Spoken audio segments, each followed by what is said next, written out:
This episode of the Cult Popture podcast was brought to you by our Patreon. If you want to tell us which films we should watch, get up to 2 extra exclusive podcasts a month, give us something to talk about in the post-credit scenes at the end of each episode, or even contribute to the discussion in the episode itself, then please consider joining the cult and donating at www.patreon.com/cultpopture.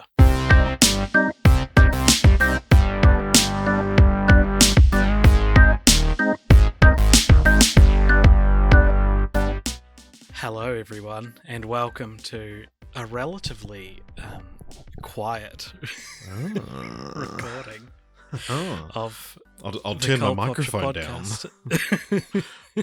Quiet in the sense that recording this quite late in a house where I live with other people. But hey everyone, we'd thought that we would do. I'm AJ, by the way, and that's Richard. Hello. And for Easter, we already did our God's Not Dead as a film franchise Fortnight's Easter special, but we were thinking, what could we do for the off week that could be an Easter special? And we were racking our brains trying to think of anything remotely good, and then we realized we're a film and TV podcast, or a pop cultural podcast. We're the Cult Poptural podcast.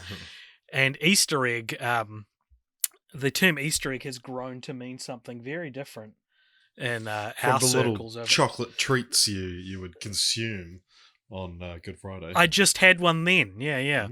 But in the last, 20 years, Easter egg has gone on to mean something very different from a chocolate egg. It now refers to broadly some kind of secret or reference that is, I guess, subtextual in either a movie or a video game or a TV show or a piece of media of any kind. And so we thought, why not?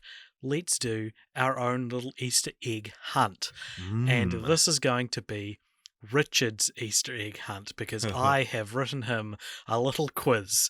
That I guess the point of this quiz is to partly put on, show off some of the Easter eggs that I've found in various things over the years, but also tell a story about the broad, the life and growth of Easter eggs, I guess, sort of. I haven't gone in order or anything, but there's a few interesting tidbits and a few different breeds of Easter egg in here. There's 20 questions, and they range from ones that I know you know the answer to, to ones which I'm just going to ask you to guess what the answer is, right. And it'll be pretty much impossible. There's not too many of them. Most of them are multi-choice, but there are a couple of different formats of questions because I thought multi-choice would get boring after a while.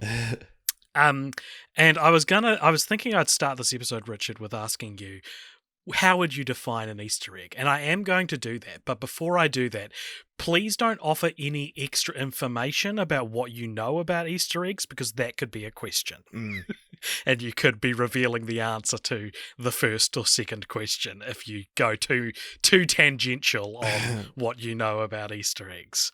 But it is an interesting question because in reading about 100 listicles from 10 years ago, as I did today to look for good Easter egg facts, the term Easter egg can be very loose, and some things are also Easter eggs and also cameos, and some things are people stretching at what they would call an Easter egg. A lot of Star Wars blogs, I was like, this is not a fucking Easter egg. This is you drawing your own conclusion from the information. So I guess my history with Easter eggs is I remember, and I hope I'm not getting too tangential here, but when I was in high school and sort of just getting into movies and buying DVDs and stuff like that, and my kind of last year of high school, my friend Sam and I sort of started to build up our DVD collections. And 2006 to 2010, my understanding of Easter eggs was just that they were pretty much exclusively things on a DVD, sometimes in a video game or something like that. But my initial, what I was taught an Easter egg is that you put, your DVD in, and there'll be 4 things on the menu, but if you go down to the third one and then click right, it'll highlight a picture kind of thing, and it'll play a little behind the scenes video or something like that. And Yeah. that was kind of to me, like, that was an Easter egg, and I would go and Google, like, what DVDs have Easter eggs on them, and Yeah. then in the time since then, it really came to just develop into that more kind of, it's anything put in there that you're not immediately supposed to notice. But that's there for the usually people talk about Easter eggs being there for the fans. That the cameo is a classic example, or a bit of background text or something like that refers to some other piece of lore. And often as well, and this is kind of what we talk about on the podcast as well, is that whether or not an Easter egg makes something canon. Right, yeah, sure. I don't want to give a specific example because it might be in the quiz, but there's certain things where people are like, no, these two movies are connected, are part of the same franchise, because this is in the background of this, and it's like, that's an Easter egg. Like, that's just a fun thing for you to notice. It's not actually canon. Yeah, I think because there's the episode of Doctor Who called Blink, which is not only what I'm convinced is the best episode of Doctor Who, but also one of a handful of episodes I've actually seen. So I'm in no way an expert qualified to even give it that title. But I remember watching that, and it was the first time I'd heard someone talk about Easter eggs outside of just reading it and not really fully. No, not at all. I'd seen what it meant, like, as in, like, a secret in a DVD menu. But I'd never talked to anyone about it, and I didn't quite understand it. And then Doctor Who has this episode where they're like, oh yeah, on these sets of DVDs, you'll find this weird Easter egg that's this guy talking to the camera. And it was the first time I saw, like, a piece of media that, like, kind of... as smart as me. Well, no, but, like, kind of. That's kind of what I mean. I get, like, jump on an internet cultural idea. Yeah. And I thought that was very interesting. But while... that was 2007, just for the timeline. Yeah. Yeah. And while back then I think an Easter egg needed to be qualified with some kind of interactivity, I think now it broadly just means an inside reference in a thing that's sometimes interactive, sometimes not. Yeah, a similar word that's gone on a similar journey, I would say, is like meme. That very much so. I mean, meme. Used to just like when was it Richard Dawkins coined the term? It was just like something that is shared, like it's part of the shared consciousness. And then it came to meme. Impact. Bold text on an advice animal. Yeah. And now it just means picture I saw on the internet that made me laugh. Well, there's one in between that, between advice animal and picture I saw on the internet. For a brief couple of years, it just meant joke. Like, I would talk to my friends and they'd be like, oh, it's just a meme. They'd pull a prank and be like, it's just a meme, bro. Don't worry about it. And meme's a great example. But I'm pretty sure that meme is supposed to be like a portmanteau of the word memory and the word gene as well, which I think describes it quite eloquently. Because it's a word of mouth. It's like a memory that's passed on and is that's yeah. But being that Easter eggs now sort of just mean secrets, we're going to jump into our quiz right now, Richard, with a little bit of a history lesson for question 1, which is one urban legend for why they're called Easter eggs is because leftover Easter eggs, which weren't found from an on-set Easter egg hunt, made it into the final cut of which 1975 movie? Your options are Jaws, The Rocky Horror Picture Show, The Return of the Pink Panther, and Monty Python and the Holy Grail. So, to rephrase the question, one of those movies, the crew had an Easter egg hunt, and some of them weren't found. And if you look in the background of these movies, or one of these movies, you will see Easter eggs still remaining on set. That were found by the camera, but not by the hunters. Yeah. I believe that is the Rocky Horror Picture Show, and I think, from memory, I think there's 3 Easter eggs visible in the film. Correct. You can keep your own score if you like. I don't know if this is about scoring.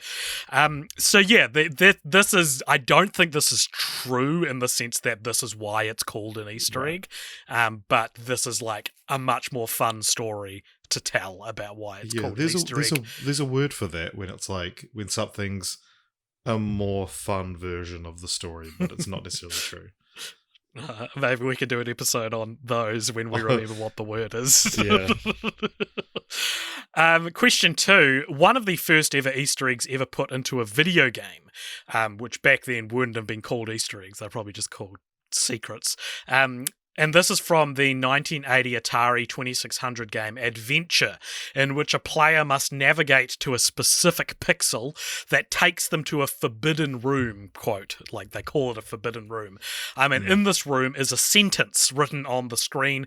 What does the sentence read, Richard? Does it say, created by Warren Robinette? Or does it say, your move, Warren Robinette? Or does it say, Warren Robinette, will you marry me? Or does it say, Warren Robinette was here? It definitely says Warren Robinette. It definitely does, which is a hard name to read over and over.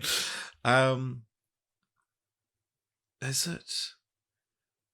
Because I based on Ready Player One, which features this heavily, which you'll need to do the legwork in mentioning, because I tried to not mention Ready Player One in any of these questions nice. because I dislike it so much, even though it's like a major part of Easter egg media and discourse. Yeah, because like he mentions, I think in the movie that he put it there as like a secret for his girlfriend, so the "Will you marry me" would make sense, but I'm kind of inclined to just say it says created by William Robinson. Robinette. Well, you would be correct. It does say created by Warren Robinette. I got the name did you wrong, just say? did you say William Robinson? A much more normal name. I didn't even pick up on it. Apparently, so the creator of Adventure, Warren Robinette, was unhappy with the lack of acknowledgement that he got in the final game, so he put this secret in there that's really hard to find. Yeah, it's like you pick up a secret pixel and take it to. It doesn't take you to the room. You have to take it to the room. Yeah. And it's like, you don't go from. It's like a weird thing you do at the start of the game. I think. Again, my knowledge is based entirely on Ready Player One. This is a very old game, so I don't know if there was a lot of taking things to other rooms or anything. Yeah. Question 3. As part of its anti-consumerist subtext, which megacorporation's product can allegedly be seen in every shot of Fight Club? Oh, that's an easy one. Is it McDonald's, Starbucks, IKEA, or Microsoft? That's Starbucks. Correct. And I've got a quote here from David Fincher talking about this, who said, when I first moved to LA in 1984, you could not get a good cup of coffee in Los Angeles to save your life. Then Starbucks came out and it was such a great idea. Good coffee. And when it became successful, there were like 2 or 3 on every block. It's too much of a good thing. But read the script. They knew what they were doing and they were kind of ready to poke a little fun at themselves. Sorry, they read the script and knew what they were doing. I mean, they wouldn't let us use their name in the coffee shop that gets destroyed by the piece of tragic corporate art, but they were willing to give us the rest of their stuff. We had a lot of fun using that. There are Starbucks cups everywhere, in every shot. I don't have anything personal against Starbucks. I think they're trying to do a good thing. They're just too successful. It's funny. I thought when you started reading that quote that he was just like, that they started filming Fight Club when Starbucks had like sort of just started, and he's like, you know what, I love this coffee so much, I'm going to promote the shit out of it in my next movie. No, I don't think so, but I am wondering if this is the only piece of like this is the only source that says there's a Starbucks cup in every shot, because there can't be, right? Yeah, exactly, right. Like I remember like hearing this years and years ago and going like sitting down, it's like, I'm going to look for the Starbucks coffee in every shot, and then just immediately forgetting to do it.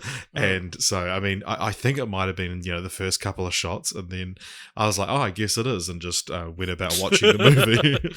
But there's like close-ups in the movie. Yeah, and exactly. stuff. Surely there's not a Starbucks I think, cup of yeah, those. for someone as like famously meticulous as David Fincher, it seems like he's painting with quite a broad stroke there.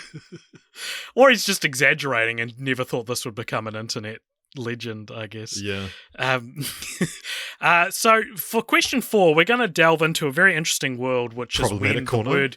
No, not at all. But it's when the word Easter egg or the phrase Easter egg grew to outshine like genuine artistry in media and like things that you might call subtext are now seen as an Easter egg. Right, so I'm going to give you I'm going to give you 4 pieces of media and then 4 motifs which foreshadow an upcoming death in those pieces of media, and you have to match them together. Nice, right? yeah, love it. So the media that I'm going to give you includes Breaking Bad, The Departed, The Godfather, and Pulp Fiction. Yeah. And the symbols I'm going to give you, if you don't know what I'm talking about, I'm saying that whenever this appears in one of those things, it signifies death, apparently. So we've got oranges, an X symbol, going to the toilet, and the color black. So can you match up those 4 to those 4 for me? So you've got X's in The Departed. Correct. Oranges are in The Godfather. They are also used in Breaking Bad, though. But that's as an homage to The Godfather. It's in Fargo as well, yeah. Yeah. Going to the toilet is Pulp Fiction, and black is Breaking Bad. Black is apparently Breaking Bad, according to the... When you read them out, I thought you were going to trick me with oranges. But I sure black. I mean, that's not something it was process of elimination. It had to be black, but it's not something I've either read or about or noticed in my watches of Breaking Bad. This highlights something almost toxic about Easter egg culture, which is the incessant desire to see Easter eggs where there are none. And one of the biggest memes about Breaking Bad back when it was on was this like obsessive idea that all the colours meant something. And I think there's probably some truth to that, but if you go on the wiki where I got this information from, it feels a little reaching that all the colours mean something. Yeah, I mean, there's obviously certain ones, like obviously Marie has her own color palette that she dresses in, and then there's like the Mexico color grading, and but I mean, I guess your characters wear black sometimes. Well, and they have, you know, the main characters' surnames are White and Pink Man. So, like, clearly there's something going on with color, but, like, according to the wiki, black is the only one that specifically means death, which I was like, okay, so when Walter White's dressed as Heisenberg, it's because someone's going to die. I don't know. Well, and also, I think black is just like a symbol for death in real life, and that's just bled over into the media. All right. Question 5. This is about Grand Theft Auto 5, which I could fill an entire quiz, an entire Easter egg themed quiz with Grand Theft Auto 5 questions.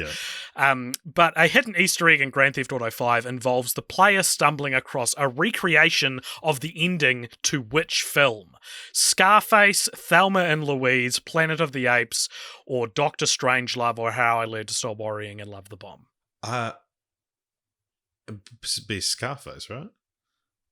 It's actually Thelma and Louise. Apparently, if you drive past a cliff face, you can see a car driving off it. Much in the same way as Thelma and Louise ends. I thought Doctor Strangelove might trip you up because I could see that being in a. It's probably more of a Saints Row thing to have someone. On absolutely riding a falling fucking toward the earth. Question 6, Richard. The Ten Rings is a terrorist group in the MCU which play notable roles in Iron Man 3, and Shang-Chi and the Legend of the Ten Rings. But they do appear, or they are referenced in one other film in the franchise. I think, anyway. I didn't thoroughly check that. But is this film Thor: The Dark World, Spider-Man: Far From Home, Doctor Strange, or Ant-Man? Oh, this is a good question. No, I thought you might know this one. Yeah, I thought I would too. So I'm presuming this isn't the $100,000 Easter egg that James Gunn has hidden in Guardians of the Galaxy. No, but we could talk about that. I didn't mention that because you told me about it, so I was like, what feasible question could I construct? So can you repeat the films for me? Thor: The Dark World, Spider-Man: Far From Home, Doctor Strange, or Ant-Man? I'm going to guess Far From Home. Incorrect. It is apparently Ant-Man, one of the representatives of a criminal group looking to purchase the Yellow Jacket suit and Pym's original technology, has a 10 rings tattoo on his neck. It is unclear whether he's a member of the fake organization from Iron Man 3 or the real thing. Or just a fan.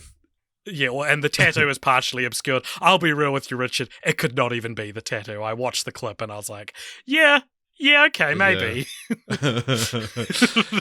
Yeah, but yeah, as we sort of mentioned there was there's a famous hidden Easter egg in Guardians of the Galaxy, which some fans say doesn't exist, and James Gunn has said no, it does exist, and some random person on Twitter, he was like, I'll give you either $10,000 or $100,000 if it doesn't exist, and no one's found it yet. And occasionally he'll reply to someone on Twitter and be like, no, good guess, that's not it. And yeah, I mean, obviously something like that is just so you could, you're being introduced to these like very busy new worlds, and a random extra in the back could be some Marvel character, but also Marvel's such that kind of, and Star Wars is the same, that's these kind of fan bases that will scour every corner and work out who someone is, which kind of also makes me think that like James Gunn can't have seen every theory as to the Easter egg, unless he Googles like, once a week the actual Easter egg. But I'm sure he doesn't care anymore, he's just done Suicide Squad and Peacemaker. He's doing volume 3, but I'm sure it's not top of his priority list. There's a lot of Easter eggs as well, a lot of famous ones, and one we'll get to later on that just weren't discovered for decades. and like there's a famous one in Batman Arkham Asylum. You can find a secret room with a map of Arkham City from the second game in it, and like this wasn't discovered until I think after Arkham City came out or something. So it was like a useless Easter egg because no one even found it. Yeah, I love that. So one common type of Easter egg is sort of like cross-franchise cameos. So you'll see one person from something and something else. And I'm going to give you 6 movies, and then I'm going to tell you 6 cameos, and you have to match the movie who's in what. The movie to the cameo. So the 6 movies are Raiders of the Lost Ark, The Little Mermaid, Tron, Rango, The Phantom Menace, and Hercules. And your characters are C-3PO/R2-D2, Pac-Man, Goofy, E.T., Raoul Duke. How do you say that name? Raoul Duke, who's the main character in Fear and Loathing in Las Vegas. Yeah. And Scar. All right. That's the hardest part of this, just remembering. So I know Rango is Raoul Duke. Correct. So Rango, who's played by Johnny Depp, smashes onto the windscreen of Johnny Depp's character in Fear and Loathing in Las Vegas. I guess this is significant because the target audiences for those 2 films are astronomically different, and kids should not know who Raoul Duke is, I guess. Yeah, or let alone how to pronounce it. All right, so give me another one. C-3PO/R2-D2. They appear in like cave markings in Raiders, correct? Temple markings, yep. Temple markings, yeah. I think about it's Temple of Doom. Temple of Doom. Okay, so that one's right. Tron, I believe, has Pac-Man. Yep, and one of the screens that Tron is looking at, it resembles sort of a Pac-Man map, and you can see Pac-Man in the corner. All right, very funny. What movies and cameos have I got left? All right, so you've got left is The Little Mermaid, The Phantom Menace, and Hercules, and the characters remaining are Goofy, Scar, and E.T. So I believe E.T.'s in The Phantom Menace. Yep, so during a celebration scene in like the big stadium that the Senate talked to, you can see in the background what looks like a race of ETs, and this is not explicitly saying they're in the same canon, but it was a payoff to a bet that Spielberg and Lucas had, and Yoda mask appears in ET, so it's like a payoff to and that. Also, but the other fun little Easter egg, I guess, to the ET one is that ET seems to recognize Yoda, and people take the 2 Easter eggs combined as like, a fun sort of thing. Even though that would also acknowledge that one is a movie and the other's universe at the same time. Yeah, because like, where would you get a mask of just like an actual alien race?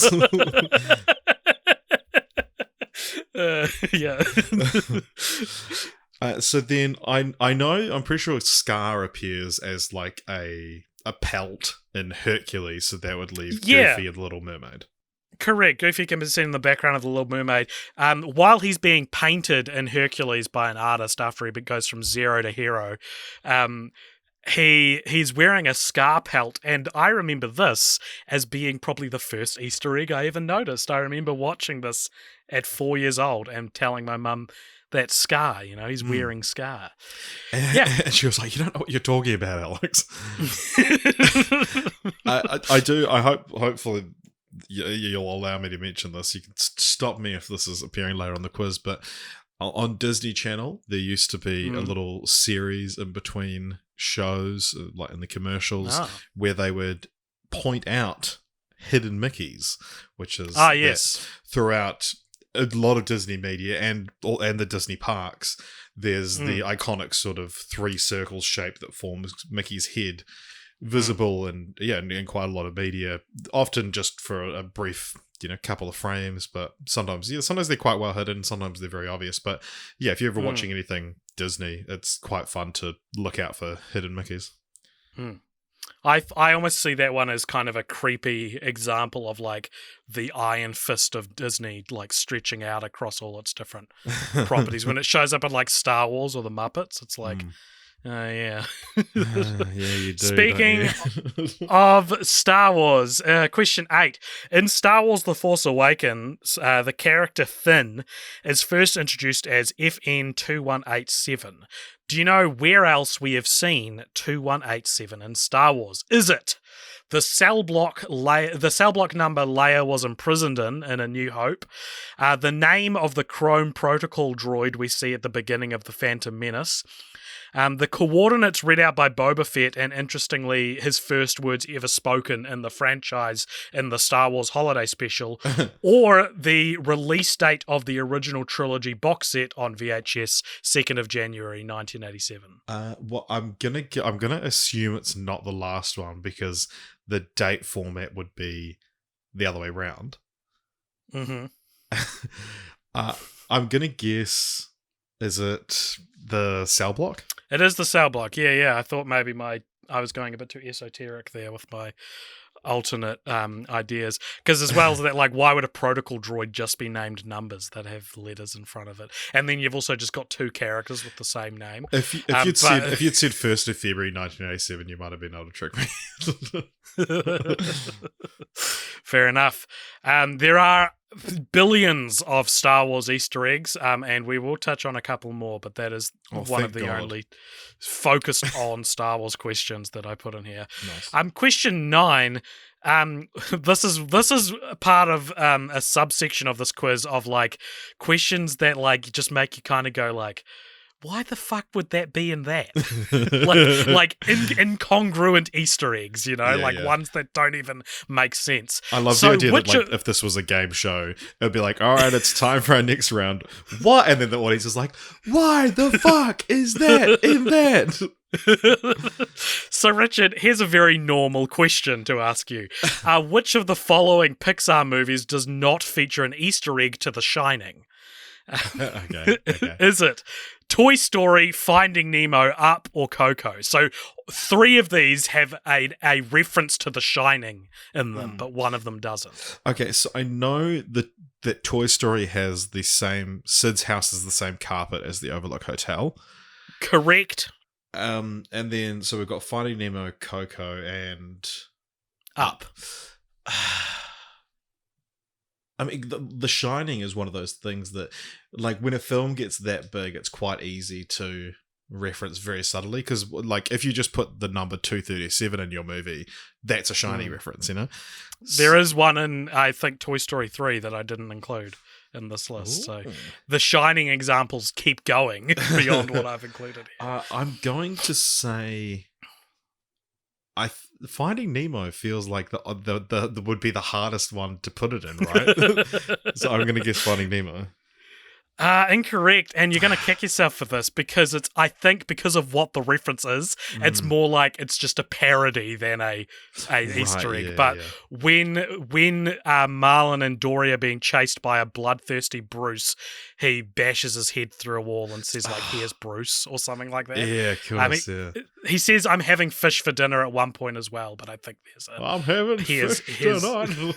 Here's Bruce moment as well. The correct answer was Up, which as far as I know does not have a Shining reference in it. You're going to hate this. In Coco, there's an axe in the background of a shot, and I know what you're thinking. How is that a reference to The Shining? But unfortunately, the Coco's director, Lee Unkrich, has said, "Yep, that's a Shining. Like, I love The Shining, and I modelled that axe from the one in The Shining." It's also placed next to a barrel, like an oil drum, and the letters DRUM are visible, Nice. which is part of Red Rum, I guess, or murder. So yeah, Up, as far as I know, does not have a Shining reference. But like, how many movies have a Here's Johnny parody in it? Yeah, exactly. And when is a parody an Easter egg? You know, it's like I feel like that because I don't think he directed it, but Lee Unkrich was also involved in Finding Nemo. That like you could have worked it out like that. Like who? Yeah. Oh yeah. According to the Finding Nemo Wikipedia page, the line "Here's Brucey" is a reference to the Jack Nicholson line from the film The Shining. I mean, really, you could argue it's a Tonight Show reference. Yeah, you sure could, and I would happily agree with you. Question 10, Richard. Which of these video games, while not about aliens, do include aliens as Easter eggs or an Easter egg? So I'm going to list 10 video games. I think, let me see, 1, 2, 3, 4, 5. So half of these, if you look, if you go into certain areas or do certain things, if you look hard enough, you might get abducted by aliens. You might find out that aliens aren't all around. Just like in real life. So here are the games: Ghost of Tsushima, Hitman 3, The Last of Us, Final Fantasy 8, Call of Duty Modern Warfare, Tomb Raider 2, Animal Crossing New Horizons, Batman Arkham Knight, Shadow of the Colossus, and Silent Hill. All right, so let's just go through it. So we know that there's 50-50, so let's just go through each one and I'll tell you yes or no. Sure. Okay, Ghost of Tsushima. Yes. Okay. Do you want me to tell you if you're right or wrong? Yeah, just yet. Okay. Well, no, because then you might be able to work out what's left. Okay, all right. Okay, so Ghost of Tsushima, you're saying yes. I'll denote your number. Okay, cool. Your answer. Hitman 3. Yes. All right, The Last of Us. How explicit does the reference to aliens need to be? I'm talking like within the world of the film, the existence of aliens is confirmed. Then I'm gonna say yes for The Last of Us as well. Okay. Final Fantasy 8. No. Call of Duty Modern Warfare. No. Tomb Raider 2. Yes. Animal Crossing's New Horizons. Yes. Batman Arkham Knight. No. Shadow of the Colossus. Yes. I think I've used more than 5 yeses. And Silent Hill. No. All right, let's go back through these. This is fun and exciting. What a successful question. Okay, Ghost of Tsushima, you said does have aliens. It does not have aliens. If you've played it, I think it's the kind of game that probably takes itself a little too seriously for a Grand Theft Auto 5-esque aliens encounter. A game I did not include along with Red Dead Redemption 2 in this question because I felt like those are so well publicized. Yeah. So you got the first one wrong. Hitman 3, you said yes, and yes, it does have aliens. If you know anything about Hitman, that's a given. Of course it has aliens. Oh, really? The Last of Us, the Hitman games are comedies. Like, that's what's wrong with the movie adaptations, is that they're too serious, right? Hitman 3, the Hitman games are full of, like, funny jokes. The Hitman games are full of Easter eggs like that. There are ghosts and demons and shit if you know where to look in these games. The Last of Us, you said, does have aliens. No, not as far as I know. It does not have aliens confirmed to exist in that universe. My thought process for that. You sounded sure though. So my thought process for that was thinking, but it's actually an Uncharted Easter egg I'm thinking of, is like the newspaper article that references the outbreak. That's the newspaper article is in The Last of Us, is in Uncharted 3, and it talks about The Last of Us, and just getting in my head about there's a newspaper article about the source of the outbreak, and I thought maybe that was that it came from outer space or something like that. Well, no, because it's a real cordyceps, of course, is a real fungus. Final Fantasy VIII, you said no. It in fact has an alien invasion subplot where you can read like conspiracy theory magazines or something, and you do encounter an alien that resembles like Pikmin. Nice. I don't know if I'm pronouncing this right, but I think the alien's name is Poo Poo, P-U-P-U. But I thought that's very interesting. That's something that's explicitly already set in another world, in a fantasy world, would have aliens present. Never have two types of magic. Yeah. Call of Duty Modern Warfare, you said no. Correct, it does not. Tomb Raider 2, you said yes. Incorrect, it does not have aliens. Animal Crossing New Horizons, you said yes, and correct, it does have aliens. If your character's TV is on static at 3:30 a.m. on Saturdays, a red-eyed alien will appear on the TV. It speaks in a creepy language and disappears once it's not 3:33 anymore. Whoa, that's pretty creepy for like the most wholesome game, and also the kind of game that like people picked up throughout lockdown and just will have been like dead eye just staring at the screen, lying awake in bed. That would be terrifying. Batman Arkham Knight, you said no, does not have aliens. Incorrect. In a Batgirl DLC for the game, you can find a vat containing Starro, who we now probably more famously know as the main villain from the Suicide Squad. Yeah, so I didn't realize we were talking about the Batgirl DLC. Oh, sorry. Shadow of the Colossus, you said yes, it does have aliens. It does not, as far as I know. I thought they're all fucking aliens. They certainly didn't come from what I know as to be Earth.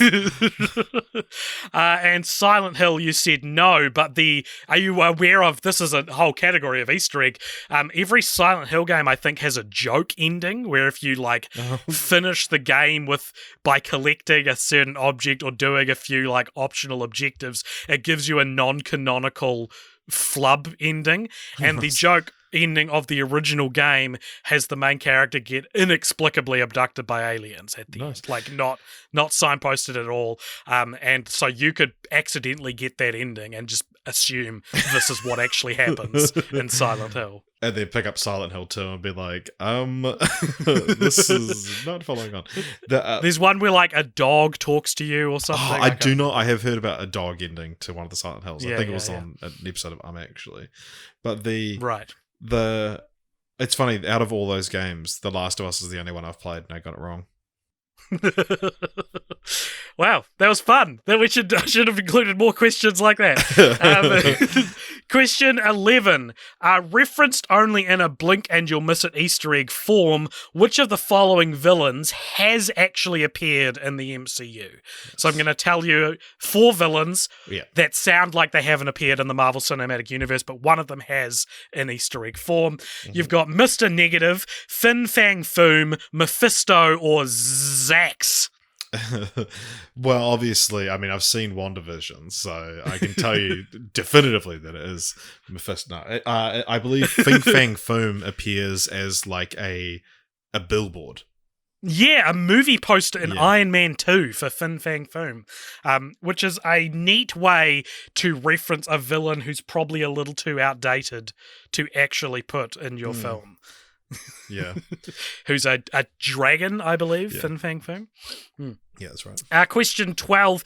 In the opening cutscene of the Insane Trilogy remake of Crash Bandicoot 2 Cortex Strikes Back, what is Coco looking at on her laptop? Is it the Crash Bandicoot subreddit, the scene in Uncharted 4 A Thief's End where Nathan Drake plays the original Crash Bandicoot, the skateboarding levels from the original Spyro 3 Year of the Dragon, or the same scene we're watching right now but from the original PS1 version? That's great. I know that her idle animation, she pulls out the Crash Bandicoot subreddit, but that could be a trick question. It could be. Or you know something I didn't know you know, and you actually know more about it. It could be one of those two options. I'm going to guess. I'll say the Crash Bandicoot subreddit. Incorrect. That's actually only used in her idle animation. The scene from Uncharted 4 when Nate Drake plays Crash Bandicoot. Yeah. It's very hard to see. You're not going to see it. It's just if you're eagle-eyed, you'll notice it. Question 13. This is another one of the why the fuck would that be in that question. Why the fuck would that be in that? Question 13, which of the following TV shows was not bafflingly parodied on PBS's Arthur? You know Arthur? Recently finished its season finale after like 20 years or something. So one of these shows is not featured in Arthur. Right. It's going to sound like none of them were, but only one of them wasn't. Okay. You've got South Park, Beavis and Butthead, Dr. Katz Professional Therapist, or The Critic. So which one of those is not in an episode or referenced, I guess you could say, in Arthur? I can tell you for all of these examples what it is the animation style of that show is adopted for a segment in an episode. Yeah, I'm going to guess, what was the second one? Beavis and Butthead. I'm going to guess The Critic. You're correct, and that's fine, but how nuts is it that there is a South Park episode? I vaguely remember the South Park episode, or like I've seen a clip of that. Yeah. It goes into the anal probe story, obviously without saying the word anal probe, but it goes into South Park animation style, and he gets abducted. There's Beavis and Butthead, where the characters have like under bites and shit, and Dr. Katz Professional Therapist, not a very famous show where we're from, but has quite a distinctive art style. Yeah, exactly. Yeah. So yeah, correct. The Critic was not referenced. Question 14. By finding and consuming various peyote plants in Grand Theft Auto 5, players are able to hallucinate and play as which of the following? A dog, a dolphin, a bird, Bigfoot, Teen Wolf, or all of the above? Oh, fuck it, I'll go all of the above. Correct. In order to play, so dog, dolphin, bird is just you'll encounter that if you find the peyote plants in the game. The Bigfoot, to play as Bigfoot, you have to find Bigfoot and also like hack the game and activate two peyote plants that are impossible to find.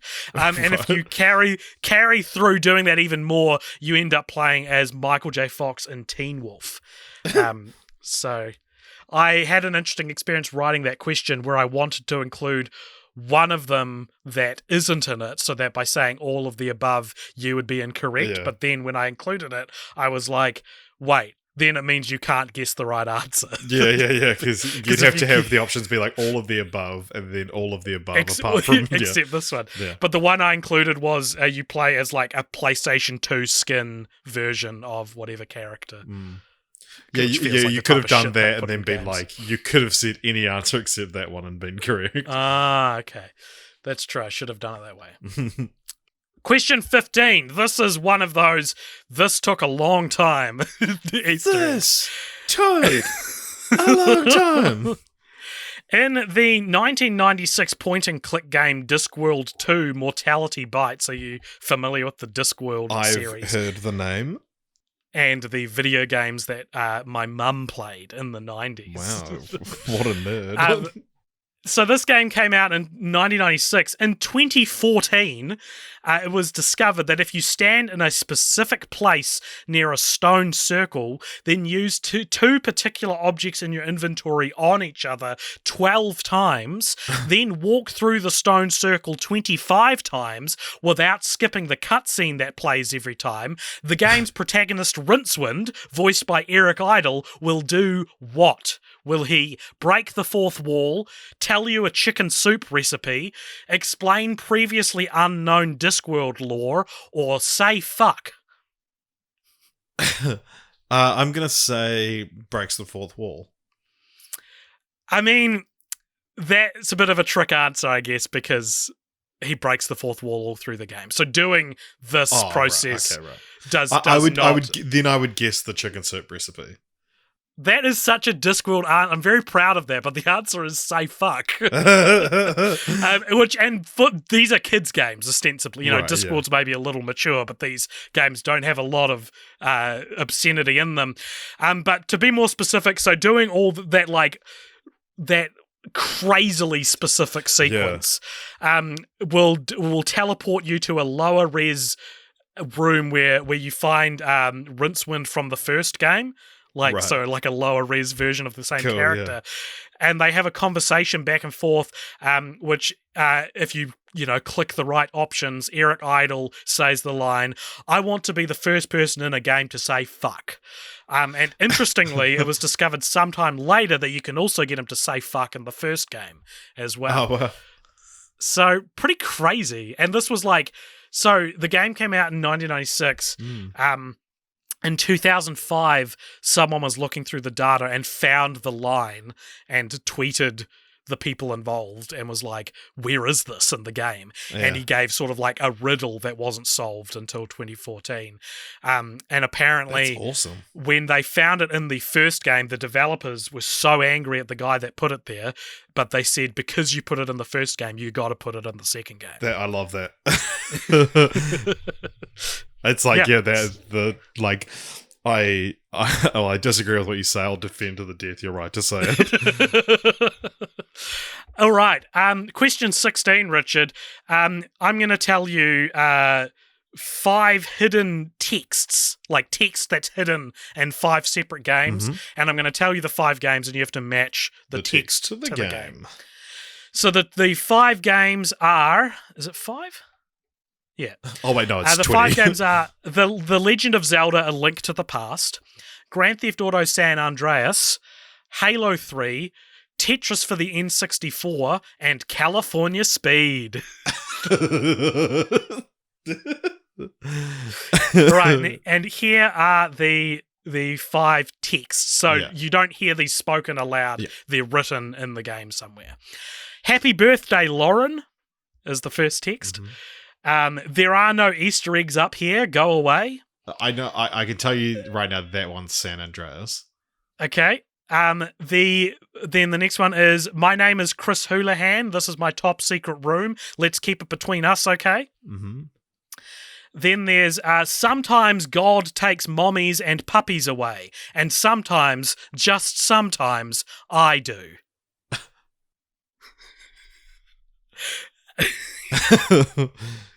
And then, lastly, the 5th hidden text is, "I must say, this was a fun time coming down to San Francisco to do name of game, although there were a few problems. First of all being our producer, D*N, I'm assuming is either Dan or Don. Yeah. My God, is this guy useless or what? I don't hate you, Don, but you suck, and I mean suck as a producer. You should go back to testing video games, but I doubt you could even manage that properly. I feel sorry for you. During this project, you sat around and played video games, StarCraft and EverQuest. Don't even deny that. When you were working, it was making stupid Excel trademark spreadsheets to try and tell me how many bugs I had left to fix on a graph. Like, what the fuck was that? Who cares? I must say, I have a bug list in front of me. Like, I need to see it in a freaking Technicolor. So, Don, I must say this. Hold on to and fake your job while you can, because once they find out how truly useless you you are, you will be out of a job. I cannot think of any skill set you would fit into in this industry. You better hold on tight. This guy thought I could save a name in 8.4 bits. Like, zero point 0.4 bits?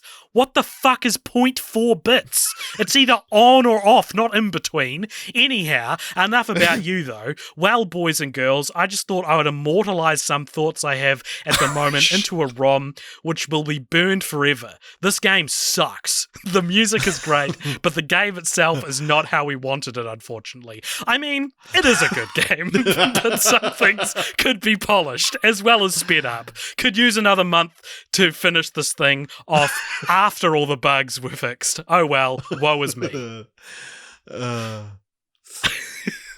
Is that an Easter egg? That's incredible.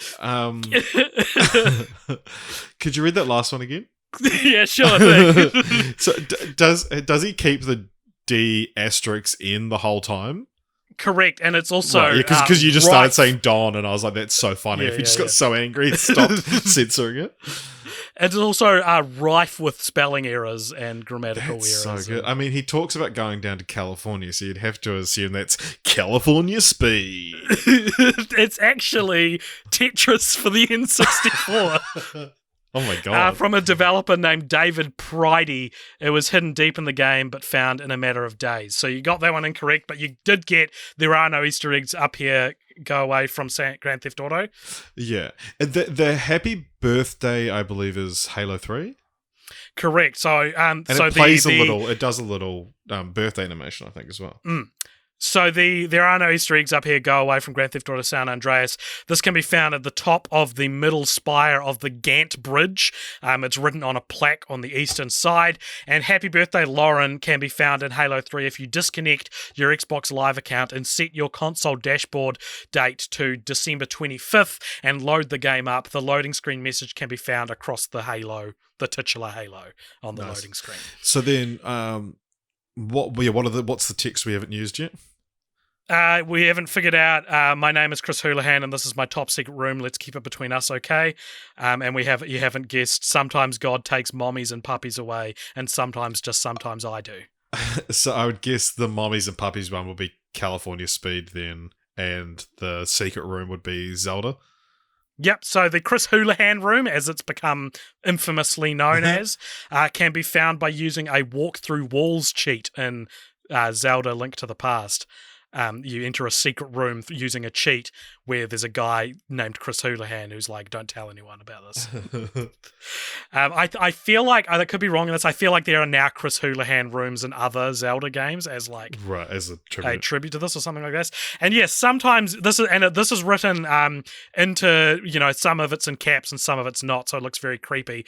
Sometimes God takes mommies and puppies away, and sometimes I do. It's from, I think, a PS1 game called California Speed. It's written on the back of a billboard, which you can read by slowing the vehicle down entirely and slowly letting the car drift along the edge of a track until the message fully comes into view. I've seen it. It's really scary.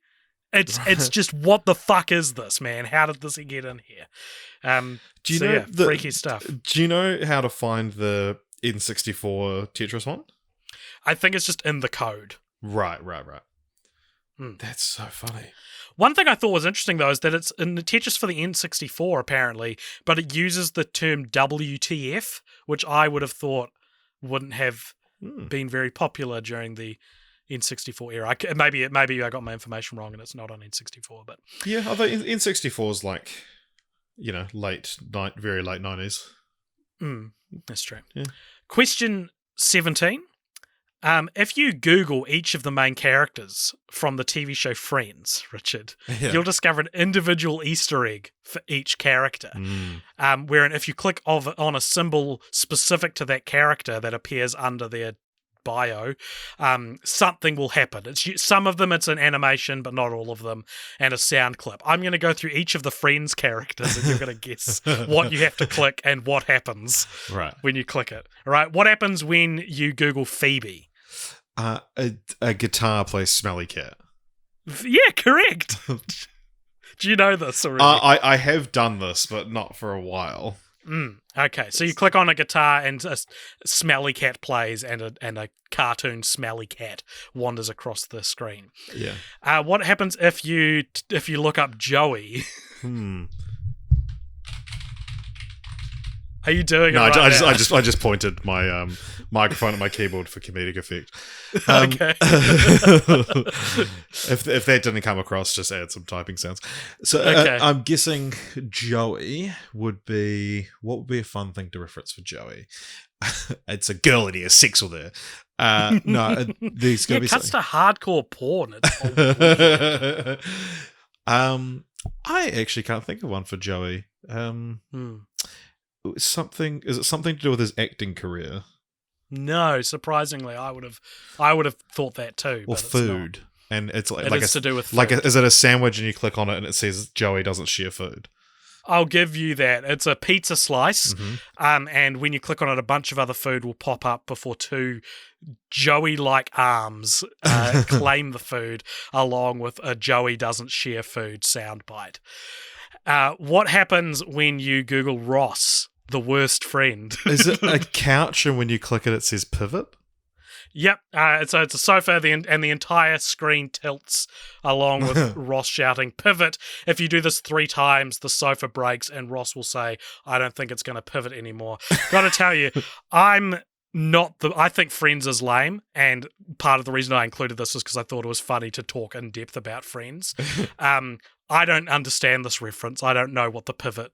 I assume they're moving a couch. They're moving a and it couch. breaks. It is kind of like one of the most sort of widely regarded as, one of the great all-time great Friends bits where they're moving a couch up some stairs. I think they turned down offers for delivery and said, no, we can get up the couch ourselves, up the stairs ourselves. And the whole time Ross is going, pivot,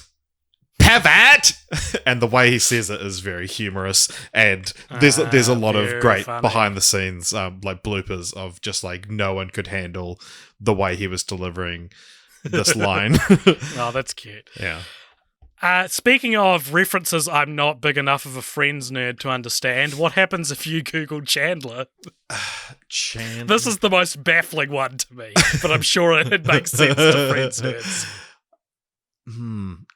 Is it? Oh, Chandler. Is it? It's a picture of a shark and he masturbates to it. No, but that's also a reference I do not understand at all. What are you talking about? Monica walks in on him masturbating, and he switches the channel, and she thinks that he was getting off to shark porn, and to her credit, tries to accommodate it. That's into the bedroom. very interesting for a show like Friends to. Yeah. I guess I always remember it being way less dirty than it actually was. Yeah, I mean, I wasn't allowed to watch it for a long time growing up because same. it was so dirty. Yeah. No, incorrect. It's a picture of a reclining chair, and if you click on it, a duck and a chick will jump out and waddle across the screen, quacking and tweeting. Nice. Which I did not understand. Can you explain that to me? So Joey and Chandler had reclining chairs. It was like kind of their big, one of their big, permanent storylines. Yeah. And then they also had a chick and a duck for a long period of the season of the series. Is this post Golden Age Friends? No, it's one of those things that was introduced. I wouldn't be able to, I would guess around season 4-ish, and then they're quite a big thing for maybe 2 or 3 seasons, and then they just stop using them, and everyone's like, did they fucking die? And then they come back right at the end because people were like, what happened to the chick and the duck? Alrighty. What happens when you Google Rachel? Rachel, is it something to do with her haircut? Yep, so there's a mannequin head with her hairdo. With the Rachel. Yeah, and when you click on it, it takes you to Google Images as if you've searched the Rachel. Right. That's the most boring one. Yeah, absolutely. And what happens if you Google Monica? Monica, is it a turkey wearing a fez? No, which is also an incredibly random thing to say from my perspective. Is it she tries to incorporate shark porn into Yes. your lovemaking. No, this is what I felt was not as boring as Rachel, but probably more insulting. Yeah. Is a bucket of soapy water. You click on that, and a sponge comes out and wipes her name until it's sparkling. That's so funny. Yeah, that's pretty. Dude, I could have sworn it would be the I'm talking like a Christmas, like a Thanksgiving, I should say, turkey. Plucked, ready for the oven, that she puts on her head and does this funny dance. And I believe that's the first time Chandler says "I love you" to her. Oh, that's very sweet. All right, question 18, Richard. When visiting the Wikipedia entry for Easter egg in parentheses media, so the thing we're talking about, not the chocolate egg, there is an accompanying picture on the article, and it's a painting of a couple of rabbits looking at an Easter egg. Only it's not an Easter egg. What is it? Is it a hedgehog, a cropped photo of Stan Lee's face, a rock, or the words "You're never gonna give you up" in the shape of an egg? I'm going to guess "never going to give you up" in the shape of an egg. No, it's a hedgehog. And you can click on the hedgehog. So you can't click on the image like you can on any other Wikipedia article, but you can click on the hedgehog in the image specifically, and it takes you to a picture of actual Easter eggs. Or if you hover over the hedgehog, text will appear saying, "I am a hedgehog, not an egg." So it's very cute that there's an Easter egg on the Wikipedia Easter egg page, but the caption to this photo just explains the entire. Yeah, right. The entire. Well, I think also that's what Easter eggs have become, right? Like, people are getting they don't want like Discworld 2 bullshit where they have to wait 2 decades for them to be found. It's like, no, put it in the description. People might find it before they continue to read, but I want to see it in the trailer. I want to go home from Morbius. I want to go home from Morbius 2 and already have a Mr. Sunday Movies video called Morbius 2 Easter eggs and references and things missed. I've just now remembered as well that like my other sort of biggest exposure to Easter eggs is, and I presume you won't have this on your list because it's more of a me thing than a you thing, but that and Homestar Runner on that website that I go back and listen to the pop culture or Mount Rushmore, but they, especially like the strong bad emails, they would have throughout the cartoon, there would be little things you could click on that would like insert scenes in the middle of, some would have just like, an image flashes up that references something he's just said. But yeah, some of them would be like add a new scene. And there was one character called Homestar who was created because someone wrote in and misspelled Homestar. And he appears they did a Halloween cartoon every year, and his scene would only be accessible via Easter egg. It would be slotted in the middle, and but yeah, the way back in the day, you can't do this anymore, and now they've ported everything to YouTube. It's just they've just put those scenes in, kind of thing. But if you like press tab, it would highlight yellow anything that you could click on. So like at watching a cartoon, you'd like just be pressing tab a bunch of times to see what clicks up, and then hope you can get it in time. I remember there was a Potter Puppet Pals cartoon where if you paused it during a spell, a pentagram would be in one frame, and if you clicked the pentagram, it would take you to something else. Some similar sort of, pre-YouTube Flash animation. Yeah, Flash animation. So, yeah, there was a lot you could do with Flash, and it's kind of sad that it's gone, that you were able to, because I mean, like on Homestar Runner as well, like all the games on the website were built in Flash as well. Yeah.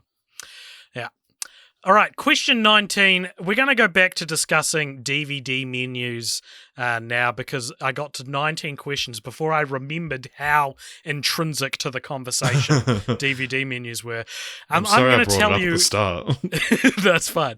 I'm going to tell you a movie and a method of accessing an Easter egg on the DVD menu of that movie, and you have to guess what you get by doing this. Okay.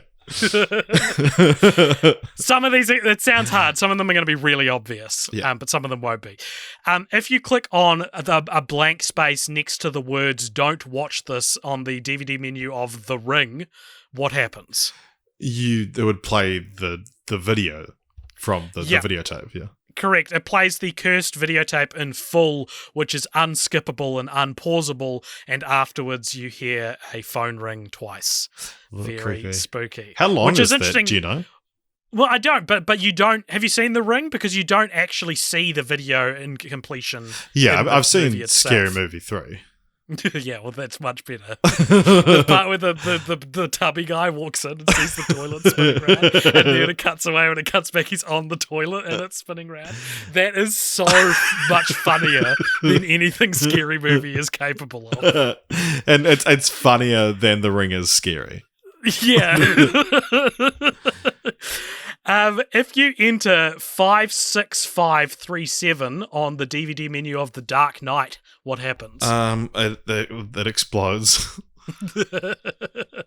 Yeah, you blow up a hospital just somewhere in the world. Oh, yeah. No, you blow up the dude in jail who's had the cell phone in his tummy. Yeah. No, you get to watch the trailer, but the Joker has scribbled all over it, and it's quite funny. There's Because that was part of the viral marketing for the movie. Yeah, exactly. So whenever Joker's on screen, it'll be like me, like written across the screen. And whenever it's like Bruce Wayne, it'll be like boring, worst part of the movie, which is very funny. It's stuff like that's that so a much film- more playful than he is in the actual movie as well. Well, because the DVD of The Dark Knight has got that on it, like everything's scribbled over it. I always thought that was very, for such a prestigious movie, it really like brings forward that kind of childishness into it, which is fun. If you solve a puzzle on disc 2 of Memento's limited edition DVD, what happens? Plays the film forwards. Or Yeah, in chronological order, yeah. Correct. If you click a broken camera icon on the menu of the 2009 DVD re-release of The Fast and the Furious, what happens? It plays the film in reverse. It shows you footage of all the various film equipment which has been destroyed in the franchise. Oh, that's cool. I over love the that. years. If you select Zombometer as your language in the subtitles menu of Shaun of the Dead, what happens? As your subtitles language, do you say? Yeah. It has the whole film subtitled with zombie language. That's such a great idea and absolutely what it should be for that specific that method. But instead, the subtitles clue you into all the inside references and jokes as they're happening on screen. I've watched it with the Zombometer on. Right. It's like I think there's one on Hot Fuzz as well, but it's like it pops up and it says like pay attention to what they're saying here because it happens. It's made for your second or third rewatch and just signposting all the moments of foreshadowing. Yeah. If you hit the back button when an Omni droid appears in the setup menu on disc 2 of the Incredibles DVD, what happens? Fuck, this is another one I've done. These the Incredibles DVD Easter eggs are so incredibly specific. I can't imagine how people would have discovered it without being told. I'm gonna. It plays a little Omni droid mini game. No, was it like obituaries for the deceased superheroes or something? No, it plays a version of the film where all the characters are replaced with sock puppets. I imagine it's not the full 90-minute version of the film, but yeah. And lastly, upon loading, just putting the disc in for the 10th anniversary Blu-ray of Fight Club, what happens? It plays the DVD menu for Never Been Kissed, starring Drew Barrymore. Correct. It comes up for a few seconds. This is, of course, being an Easter egg in itself or a reference to the fact that Never Been Kissed outperformed Fight Club at the box office in 1999. Yeah. And I believe also the audio commentary on that is the audio commentary for Never Been Kissed. That's hilarious. All right, and finally, Richard, question 20. It wouldn't be an Easter egg episode without delving into the formidable but horrible world of Star Wars Easter eggs once more. So I'm going to give you a list of 10 things. Two of these things are not acknowledged or called back to or referenced in the Star Wars The Rise of Skywalker, right? So Okay. all of these things are like shoved into Star Wars The Rise of Skywalker, because it's like, otherwise how will fans know it's a Star Wars movie, except for two of them, and you have to guess which Okay, two should we go through and I can just, and I'll say yes Sure. if I think it is, and then Okay. yeah. Okay. Okay. Number one, Ewoks. Ewoks. There's a very brief shot of Ewoks watching something go down in Rise of Alright. Skywalker. I remember that. Okay. Spice running.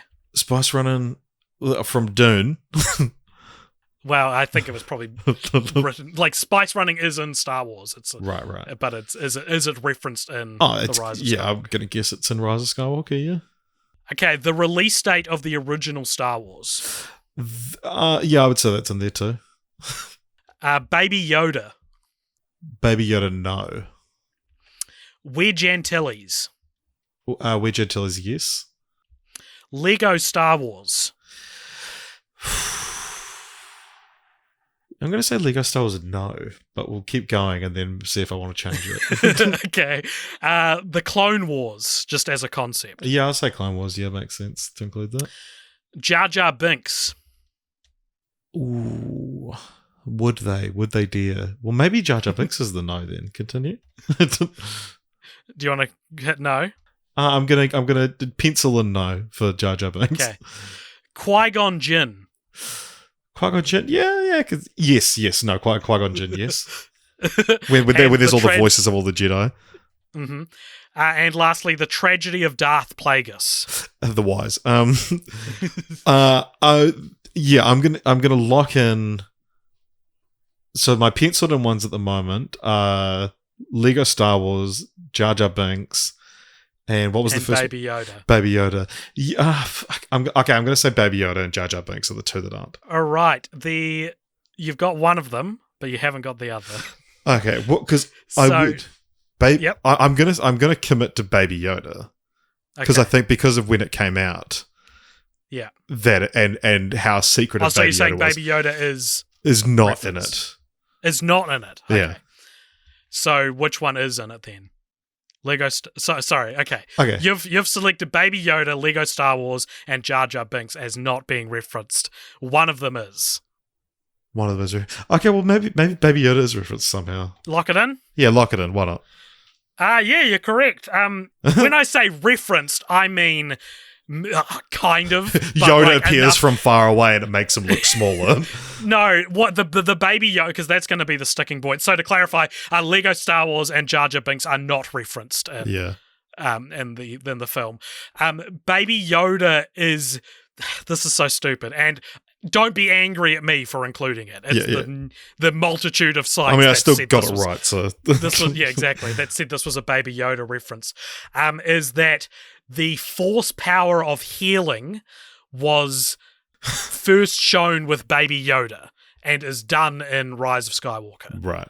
And people are like, "Wow, it's a Baby Yoda." Baby Yoda's canon. So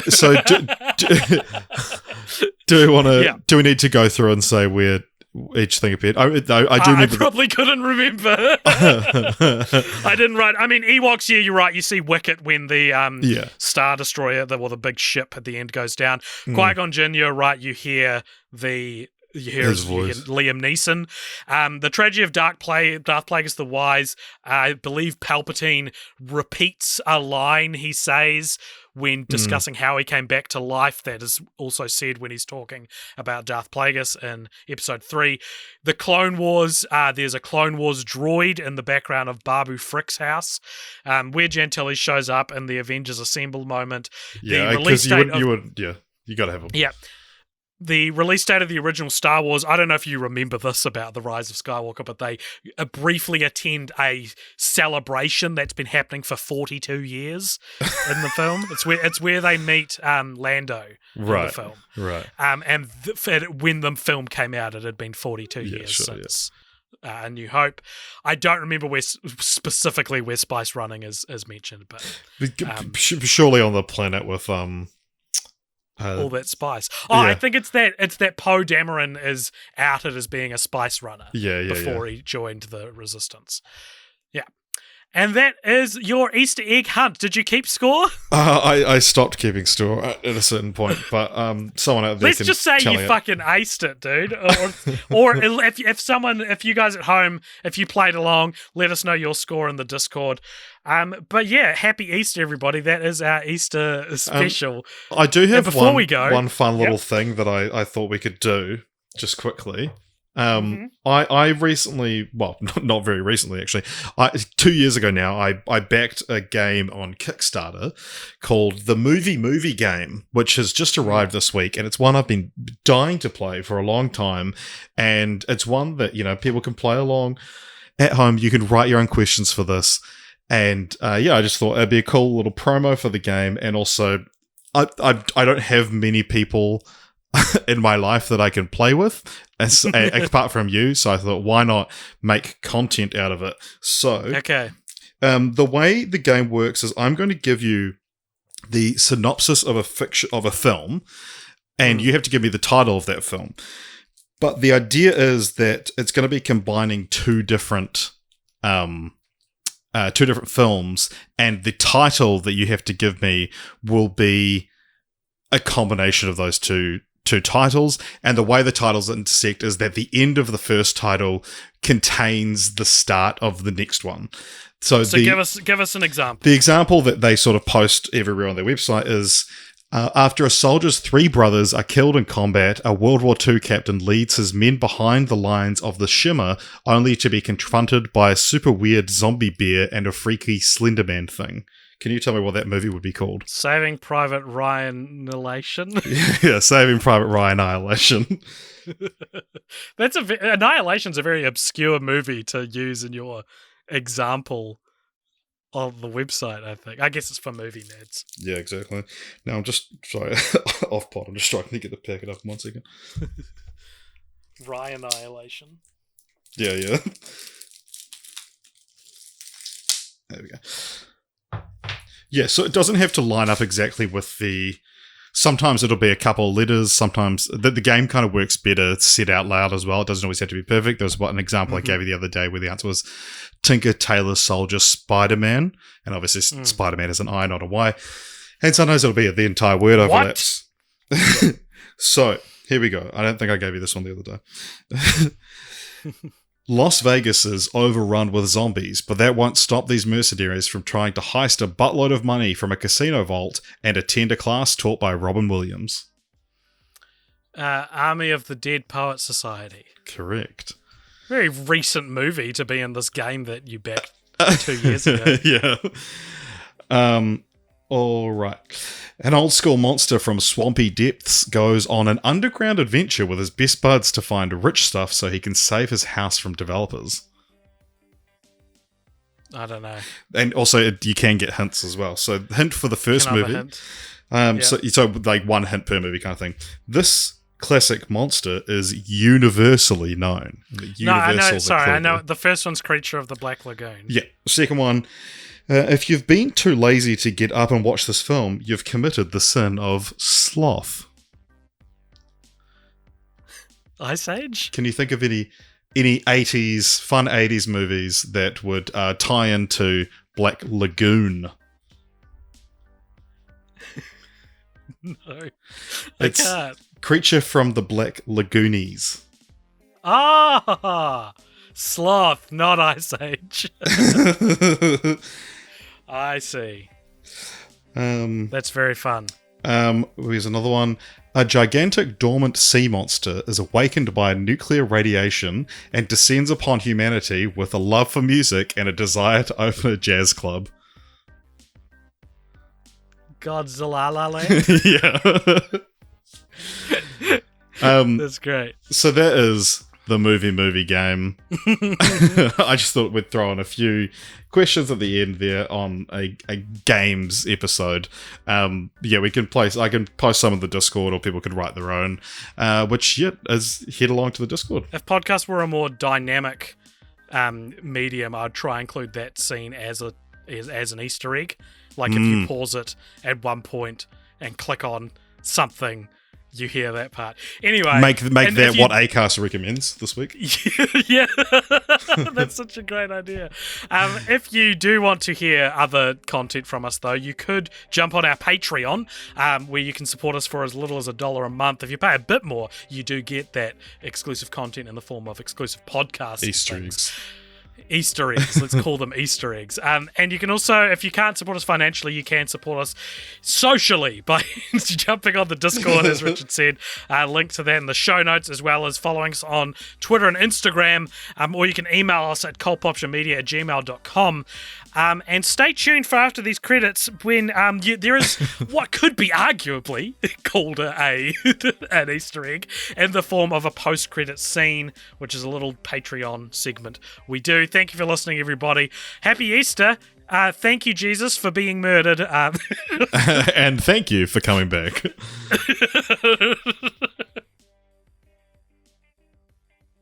All right.